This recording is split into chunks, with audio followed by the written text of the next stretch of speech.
चिद्रूपां विश्वरूपां सदसदस्वरूपां त्रिगुणात्मिकां च जगत्प्रसूतां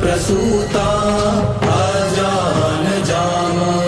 आनन्द अनानन्द विज्ञान विज्ञान पञ्चीकृत पञ्चभूतां जगतस्वरूपां